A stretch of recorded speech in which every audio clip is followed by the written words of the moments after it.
जयपुर ग्रामीण के सांसद और मशहूर निशानेबाज राज्यवर्धन सिंह राठौर अब देश के नए सूचना और प्रसारण राज्य मंत्री हैं। अभी हमारे साथ बातचीत के लिए मौजूद हैं। राठौर साहब, बहुत बहुत स्वागत और आपको बधाई। सबसे पहले क्या क्या सर चुनौतियां होंगी? सूचना और प्रसारण मंत्रालय कहा जाता है कि एक बड़ा मंत्रालय है और मीडिया को नियंत्रित करना, क्या लगता नहीं है कि आपके लिए एक बड़ी चुनौती होगी? नियंत्रित तो करना ही नहीं है। आप भारतवासी हैं, आपको उतना ही प्यार है जितना मुझे। आप खुद अपने आप ऐसा काम करेंगे जो भारत के हित में होगा।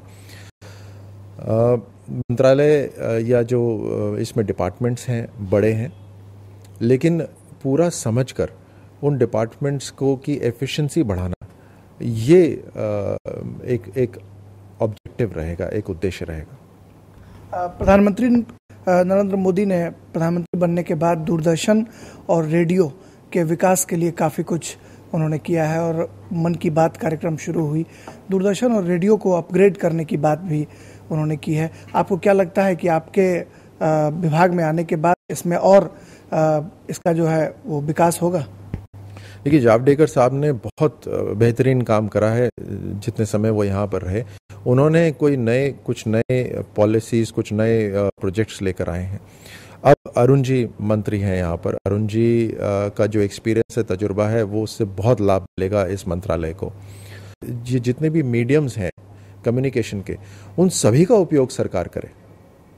क्या दूरदर्शन और आकाशवाणी जो है वो भी टीआरपी की होड़ में आने वाले दिनों में शामिल होंगे?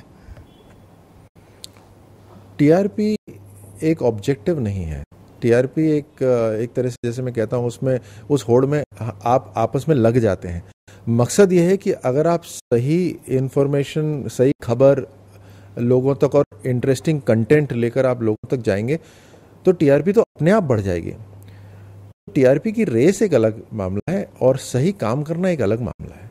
तो सरकार का जैसे ऑब्जेक्टिव रहता है खिलाड़ियों का कि परफॉर्मेंस, और बाकी सारी चीज़ें उसके साथ अपने आप एसोसिएट हो जाती हैं। प्रिंट मीडिया के बाद इलेक्ट्रॉनिक मीडिया का व्यापक विस्तार हुआ। लग रहा था कि अखबार प्रभावित हो जाएगा। फिर इलेक्ट्रॉनिक का जब इतना प्रसार हुआ, सोशल मीडिया का जो प्रचलन है इन दिनों बढ़ता जा रहा है। सरकार भी और तमाम जो सामाजिक संगठन हैं वो इसका इस्तेमाल कर रहे हैं। क्या सूचना और प्रसारण मंत्रालय कुछ ऐसी और दूसरी तकनीक भी विकसित करना चाहेगी जो जनता को उसका सीधा लाभ मिल सके? कम्युनिकेशन एक बहुत इम्पोर्टेंट टूल है और उसके लिए नए नए माध्यम जुड़ते जा रहे हैं। हर माध्यम का सरकार इस्तेमाल करना चाहिए। और इससे बेहतरीन क्या हो सकता है, जब आम जनता के हाथ में ये कम्युनिकेशन टूल आ जाए तो वहां से भी खबर उतनी ही तेजी से आती है। इसको कंट्रोल करने का इरादा बिल्कुल भी नहीं है सरकार का। इसको और प्रमोट करने का है। अगर नए विकसित हो सकते हैं टेक्नोलॉजी के क्षेत्र में तो और भी बढ़िया है। जो हमारे जो बुद्धिजीवी हैं, कुछ आईआईटी के स्टूडेंट्स हैं, वो और आधे से ज़्यादा जो डेवलप हो रहे हैं बाहर, उसमें तो हिंदुस्तानी कर रहे हैं। तो ज़रूर आगे अगर विकसित हो तो देश के लिए फ़ायदेमंद होगा। सूचना और प्रसारण राज्य मंत्री राज्यवर्धन सिंह राठौर, जिनका साफ तौर पर कहना है कि मीडिया को नियंत्रित करने का कोई ख्याल नहीं है, इसका विकास और ज़्यादा से ज़्यादा हो ताकि आम जन को इसका सीधा लाभ मिल सके। कैमरामैन बंसी डोगरा के साथ राजेश राज, टीडी न्यूज़, दिल्ली।